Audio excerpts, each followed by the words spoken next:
उफ ये सर्दी। जी हां, सर्दी का सितम लगातार बढ़ता ही जा रहा है। पहाड़ों में बर्फबारी की वजह से मैदानों में न सिर्फ मुश्किलें बढ़ रही हैं बल्कि गिरते तापमान से आम जनजीवन भी प्रभावित हुआ है। हालांकि बर्फबारी की वजह से सैलानियों की बढ़ती संख्या से टूरिज्म इंडस्ट्री को जरूर कुछ राहत मिली है। वहीं मैदानी इलाकों की अगर हम बात करें तो मैदानी इलाकों में शीतलहर के साथ कोहरे ने खासी मुश्किलें खड़ी कर दी हैं।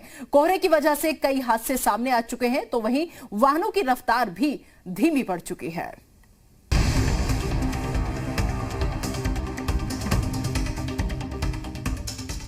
कश्मीर में जहां नजर घुमाएं सफेद रंग ही दिखेगा। देखिए सड़क पर कैसे बर्फ की मोटी परत बिछ गई है। घर की छत पर भी बर्फ की मोटी परत जमी हुई है। आसमान से हो रही बर्फ की बारिश के बीच गाड़ियां गुजर रही हैं। सड़कों और गलियों में बर्फ ही बर्फ दिख रही है। कश्मीर का हाल ऐसा है कि स्विट्जरलैंड भी फेल हो जाएगा। गुलमर्ग को और खूबसूरत बनाने में कुदरत कोई कसर नहीं छोड़ रही। मौसम का ये सफेद रंग बेहद ही खूबसूरत दिख रहा है। कश्मीर और गुलमर्ग में कुदरत अपनी पूरी रंगत में है। जी हमने एक्चुअली ये देखा था जी मीडिया पर, तो हमें कभी से बहुत दिल था यहाँ आने के लिए कि हम यहाँ आए और यहाँ की खूबसूरती को देखें। But it was amazing. यहाँ बहुत ही सुंदर जगह है, पूरा वाटरफॉल जमा हुआ है। ये एक्सपीरियंस फर्स्ट टाइम जिंदगी में किया है मैंने और ये बहुत ही अच्छी जगह है और मैं सब लोगों से बोलूँगी कि एक बार यहाँ पर जरूर आए ना। बहुत ही अच्छा है, इधर कोई टेंशन वगैरह नहीं है। जिसको भी आना है बेझिझक आइए और एंजॉय कीजिए कश्मीर के लोगों के साथ। कश्मीर की ये वादियाँ है, जो बर्फी है, बहुत ही खूबसूरत।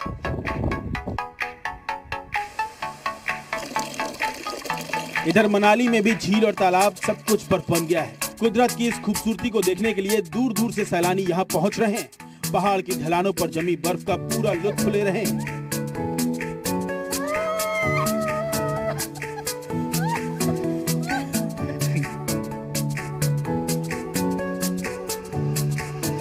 मनाली आके बहुत मज़ा आया। पर्टिकुलरली हमटा पास में अभी पूरा का पूरा स्नो है। आप भरोसा नहीं करोगे कि भारत में है, इतना सुंदर है। ये तस्वीर है लद्दाख के द्रास इलाके की। यहाँ के लोगों को सर्द मौसम में कैसी मुश्किल होती है ये देखिए। घर की छतों पर बर्फ जमी हुई है और तापमान -25 डिग्री से भी नीचे पहुँच गया है। लोग छतों से बर्फ हटा रहे हैं। घरों के आसपास जो कुछ भी दिखाई दे रहा है सब बर्फ से ढका है। अब जोजिला दर्रे की ये तस्वीर देखिए। यहाँ हर तरफ बर्फ ही बर्फ है, लेकिन फिर भी यहाँ बॉर्डर रोड ऑर्गेनाइजेशन की टीम लगातार काम कर रही है ताकि श्रीनगर और लेह को जोड़ने वाली सड़क बहाल रहे।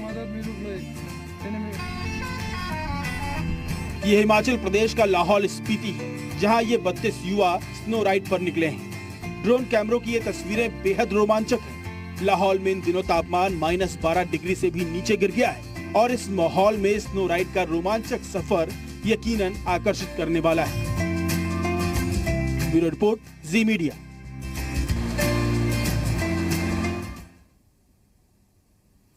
तो आपने देखा कि कैसे ये सर्दी जो है वो सितम ढा रही है और अलग अलग शहरों में मौसम के क्या हालचाल हैं ये जानने के लिए आइए रुख करते हैं हमारे संवाददाताओं का। दरअसल जगह जगह से इस वक्त हमारे संवाददाता जो है वो मौजूद हैं, उनका रुख कर लेते हैं। आपको हम बताएं कि पवन सिंघल लखनऊ से हमारे साथ जुड़ चुके हैं। इसके अलावा वाराणसी से नवीन हमारे साथ जुड़ चुके हैं और मनमीत गुप्ता हमारे साथ अयोध्या से जुड़ चुके हैं। सबसे पहले पवन, हम आप ही का रुख करना चाहेंगे और आपसे समझना चाहेंगे कि लखनऊ की सर्दी इस वक्त क्या कह रही है। देखिए निदा, अगर लखनऊ की बात करें तो ठिठुरन है, ठंड पड़ रही है। हालांकि शीतलहर से कल से थोड़ी सी राहत है शहर को। शीतलहर कम है और ये माना जा रहा है कि आने वाले 4-5 दिनों तक ठंड बढ़ेगी, ठिठुरन बढ़ेगी और जैसे जैसे शाम होगी वैसे वैसे ठंड का प्रकोप ज्यादा होगा। सुबह के वक्त ठंड रहेगी। जो टेम्परेचर है वो तकरीबन 6 से 7 डिग्री टेम्परेचर आज था और बताया जा रहा है कि आने वाले दिनों में भी कुछ ऐसा ही रहेगा। हालांकि दिन के वक्त जो है 19 से 20 डिग्री टेम्परेचर रहेगा, लेकिन रात जैसे जैसे होगी तेज हवा चलेगी और ठंड और ठिठुरन ज्यादा होगी। फिलहाल जो बारिश की बात है, क्योंकि पिछले दिनों जो मौसम विभाग है उसका साफ तौर पे कहना था कि पूर्वांचल के क्षेत्रों में हल्की बारिश हो सकती है, लेकिन फिलहाल लखनऊ और आसपास के क्षेत्रों में अभी 2-4 दिनों तक बारिश के कोई आसार नहीं है, लेकिन ठंड और ठिठुरन का प्रकोप लगातार जारी रहेगा। जी बिल्कुल, तो लखनऊ का हाल जाना। पवन ने बताया। अब रुक कर लेते हैं वाराणसी का, जहां से नवीन हमारे साथ जुड़े हुए हैं। नवीन, वाराणसी में सर्दी कैसे कहर ढा रही है, और दूसरा अगर मैं बात करूं सरकार की तरफ से इंतजामों की, तो वो कैसे देखने को मिल रहे हैं? जी बिल्कुल, अगर वाराणसी की बात की जाए तो वाराणसी में फिलहाल आज धूप खिली हुई देखने को मिल रही है, जिस वजह से थोड़ी बहुत जरूर लोगों को राहत मिली है। लेकिन जिस तरह से पहाड़ी इलाकों में बर्फबारी हो रही है, उसके चलते यहाँ सर्द हवाएं चल रही है, जिससे चलते लोग ठिठुरने पर मजबूर हो रहे हैं, गर्म कपड़े पहनने पर मजबूर हैं और अलाव के सहारे किसी तरह से ठंड से बचने का प्रयास कर रहे हैं। अगर बात की जाए सरकारी व्यवस्थाओं की, तो कल मुख्यमंत्री का वाराणसी में दौरा था, लिहाजा प्रशासन पूरी तरह से चाक चौबंद व्यवस्था किया हुआ था। आज भी वो व्यवस्था जारी है, हर चौराहों पर अलाव गिराया गया है। इसके साथ साथ रैन बसेरों का खास इंतजाम किया गया है, क्योंकि जिस तरह से लोग जो सड़क पर सोने वाले लोगों को रैन बसेरों में ले जाने की व्यवस्था की गई है, इसके साथ ही जरूरतमंदों तक कंबल वितरण की भी व्यवस्था प्रशासन द्वारा की जा रही है कि जरूरत के लोगों को कंबल वितरित की जाए। तो पंजाब प्रशासन की व्यवस्था चाक चौबंद दिख रही है ठंडी के चलते, लेकिन जो तापमान है वो 10 डिग्री तक पहुंच जा रहा है और शाम होते होते वो 5 से 6 डिग्री पहुंच जा रहा है, जिस वजह से लोगों को खासी परेशानियों का सामना करना पड़ रहा है। हालांकि आज वाराणसी में कोहरे नहीं है, क्योंकि जिस वजह से लोगों को जो ठंड और गाड़ियां चलाने में जिस वजह से परेशानी हो रही थी, वो फिलहाल देखने को नहीं मिल रही है। लेकिन जिस तरह से सर्द हवाएं चल रही है, लोगों को जरूर ठिठुरने पर मजबूर कर रखा है। जी बिल्कुल, बेशक धूप निकल रही है, लेकिन जो हवा चल रही है वो शीतलहर से कम नहीं है, लिहाजा लोग ठिठुर रहे हैं। चलिए अब रुक कर लेते हैं अयोध्या का, जहां से मनमीत हमारे साथ जुड़े हुए हैं। मनमीत, वहां पर मौसम का मिजाज कैसा है? क्या धूप खिली है या फिर कोहरे की चादर है? देखिए, अयोध्या की अगर हम बात करते हैं तो अयोध्या का जो न्यूनतम तापमान है वो 3.5 डिग्री तक है। तो उसका मतलब कि बेहद ठंड यहाँ पे है। हालांकि आज ये तीसरा दिन है कि आज सुबह के वक्त धूप निकली है, लेकिन इससे पहले की स्थिति ये रही कि घना कोहरे की वजह से जो है यहाँ पर जनजीवन पे एक बड़ा असर पड़ रहा था। आज धूप निकली हुई है, थोड़ा सा मौसम में राहत जरूर लग रही है, लेकिन आज ठंड की बात करते हैं तो जो तापमान, जो दिन का तापमान है वो 10 डिग्री से नीचे का बताया जा रहा है। तो ठंड बेहद है, ठिठुरन भरी ठंड है, हवाएं सर्द हवाएं चल रही हैं और इससे बचने के लिए लोग अपने घरों में या तो हीटर का इस्तेमाल कर रहे हैं या सरकार की तरफ से जो अलाव जलाए गए हैं उससे अपनी ठंड को से बचत करने की एक कोशिश की जा रही है। हालांकि जिला प्रशासन ने यहाँ पर ठंड से बचने के लिए कई जगहों पर, जैसे जो चौराहे हैं, मुख्य चौराहे हैं, वो धार्मिक स्थल है वहां, इसके अलावा जो और अन्य स्पॉट हैं वहां पर लकड़ियां जरूर डाली गई है, जिससे कि लोग अलाव जलाकर अपनी ठंड को दूर कर सके। रैन बसेरे में लोग रह सकते हैं, रैन बसेरे में भी लोग रह रहे हैं, उसमें भी एक अच्छी व्यवस्था की गई है। तो इस तरीके से ठंड से बचने के उपाय जरूर किए गए हैं, लेकिन टेम्परेचर जो न्यूनतम हमारे यहाँ अयोध्या का है वो 3.5 के करीब है। जी बिल्कुल, चलिए ठीक है। मनमीत, पवन और नवीन, आप तीनों हमारे साथ बने रहिए, आएंगे हम आपके पास। दरअसल उत्तराखंड की ऊंची चोटियों पर बर्फ ही बर्फ है, बड़ी संख्या में सैलानी ओली पहुंच रहे हैं। कोरोना में बंद पड़ा टूरिज्म व्यवसाय दोबारा फलने फूलने लगा है, देखिए रिपोर्ट। उत्तराखंड के चमोली में बर्फबारी सैलानियों के लिए सौगात लेकर आई है। आसमान से लगातार बरस रही बर्फ के चलते तापमान 0 से भी नीचे जा पहुंचा। ठंड की वजह से बहता पानी भी जम गया है, पेड़ों की पत्तियों ने कांच की चादर ओढ़ ली है। बर्फ से ढके चमोली को ऊपर से निहारने के लिए लोग रोपवे का मजा ले रहे हैं। बर्फबारी ने यहाँ पहुंचे सैलानियों का मन उमंग से भर दिया है। दूसरी तरफ उत्तराखंड के औली में बर्फबारी से घाटियों की खूबसूरती बढ़ गई है। पर्यटक प्रकृति की खूबसूरती का लुत्फ उठा रहे हैं। बड़ी संख्या में सैलानी अब पहाड़ों पर बर्फबारी देखने पहुंच रहे हैं। क्रिसमस और नए साल के मौके पर होटल कारोबारियों के चेहरे पर भी खुशी है। जहां तक नजर पहुंच रही है वहां बस बर्फ और बर्फ ही देखने को मिल रही है। तापमान में भी भारी गिरावट दर्ज की गई है। वहीं कोरोना की वजह से ठंडा पड़ चुका यहां का व्यवसाय अब फिर से फलने फूलने लगा है। तो फिलहाल औली में पर्यटकों की संख्या जो है उसमें खासा इजाफा हो रहा है और टूरिज्म को इससे बढ़ावा मिल रहा है, लेकिन पहाड़ों पर बर्फबारी जो है वो मुसीबत का भी सामना करा रही है। जो लोग रोजमर्रा के वहां जिंदगी जीते हैं उनके लिए आलम यह हो गया है कि वो पहले उठते हैं, अपने दरवाजे के आगे से, अपने घरों की छतों के ऊपर से बर्फ हटाने का काम करते हैं, उसके बावजूद भी रास्ते बंद है लगातार। हालांकि प्रशासन लगातार कोशिश यही है कि किसी को भी किसी तरह की दिक्कत ना हो, सैलानी जो है वो पहाड़ों पर बर्फबारी से खुश होकर जाए, लेकिन बावजूद इसके जिस तरीके से सर्दी का सितम लगातार बढ़ रहा है वो अपने आप में बहुत ज्यादा सर्दी को बढ़ावा दे रहा है। तो लगातार हमारे साथ जगह जगह से हमारे संवाददाता जुड़े हुए हैं और इस वक्त कुलदीप नेगी भी देहरादून से हमारे साथ जुड़ चुके हैं। कुलदीप, देहरादून में सबसे सर्द मौसम फिलहाल आज का दिन कैसा वहां पर?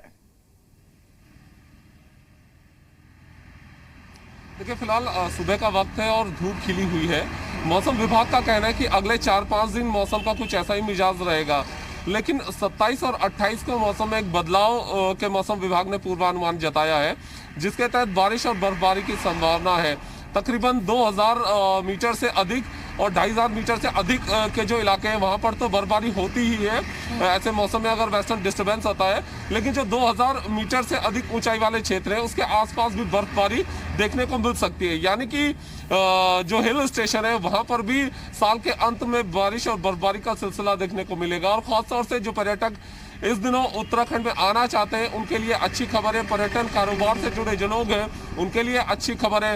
हालांकि अगर आज की बात करें तो सुबह के तापमान में गिरावट दर्ज की गई और इसके कारण से थोड़ा सा ठिठुरन भी बढ़ी है, लेकिन दोपहर में जैसे ही धूप खिलेगी उसके बाद मौसम जो दिन का तापमान है उसमें उतनी ज़्यादा कमी नजर नहीं आ रही है। सामान्य मौसम विभाग ने कहा है कि सामान्य ये तापमान रहेगा, लेकिन उसी तरीके से फिर शाम को देखेंगे तो शाम को फिर ठंडा बढ़ेगा। यानी सुबह और शाम के वक्त तो ठंडा है, लेकिन दिन में क्योंकि चटक धूप खिली रहती है तो उसके कारण से कम से कम लोगों को राहत जरूर मिलती है। जी बिल्कुल। तो कुलदीप ने बताया देहरादून का हाल। एक बार फिर से लखनऊ चलते हैं जहां से पवन लगातार हमारे साथ बने हुए हैं। पवन, अगर मैं लखनऊ में बात करूं सरकारी इंतजामों की, तो भले चाहे रैन बसेरों की बात करें, हम अलाव की बात करें, वो व्यवस्था कैसी लखनऊ में देखने को मिल रही है?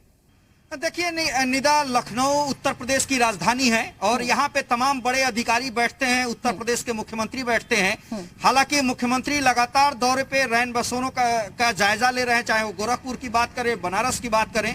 लखनऊ के डीएम अभिषेक प्रकाश हैं, वो कल रात को निकल करके सारे रैन बसेरों को और खासतौर से नगर निगम की तरफ से जो व्यवस्थाएं की गई हैं अलाव को लेकर के, उसकी तमाम मॉनिटरिंग किया उन्होंने और आदेश दिए। खासतौर से गरीब जो लोग हैं जो सड़कों के किनारे बैठते हैं उनके लिए विशेष इंतजाम राजधानी में करने का प्रयास किया गया है कि उनको रैन बसेरों में बिठाया जाए, उनको ले जाया जाए, कहीं ऐसी जगह पे खुले में वो न बैठे, उसके लिए व्यवस्था किया गया है, अलाव की व्यवस्था की गई है। हालांकि ठंड का असर उतना अभी कहा जाए कि इम्पैक्ट नहीं है। आने वाले जनवरी में बताया जा रहा है कि 15 दिनों तक कड़ाके की ठंड पड़ने वाली है, शीतलहर का असर होगा। उसके अलावा तमाम जो ठंड हवाएं हैं, जैसा कि देहरादून से खबर आ रही है कि वहां पे बर्फबारी हो रही है, यानी जब हवाएं चलेंगी उसके बाद उससे जो दिक्कत होगी उसके लिए व्यवस्था करने के लिए जो राजधानी में बैठे अधिकारी हैं, जो नेता हैं, वो लगातार प्रयास कर रहे हैं। और ये माना जा रहा है कि इस बार मुख्यमंत्री इसको खुद अपने स्तर पे मॉनिटरिंग कर रहे हैं, लिहाजा जो अधिकारी हैं वो विशेष ध्यान दे रहे हैं। अब देखना होगा कि जब ठंड का असर बढ़ेगा तब किस तरह की व्यवस्थाएं होती है, क्या कोई चूक होता है या वास्तव में जो मुख्यमंत्री का दिशा निर्देश है उसको आप पालन अधिकारी करते हुए दिखाई देते हैं। ठीक है नवीन, आपके पास में आना चाहूंगी और एक चीज समझना चाहूंगी। देखिए, सबसे ज्यादा परेशानी ऐसे वक्त में उन लोगों को होती है जो लोग फुटपाथ पर अपनी जिंदगी गुजारते हैं, वो लोग जिनके घर जिनके सर पर छत नहीं होती। ऐसे में उन लोगों को कितनी मुश्किलों का सामना करना पड़ रहा है इस सर्दी के सितम में?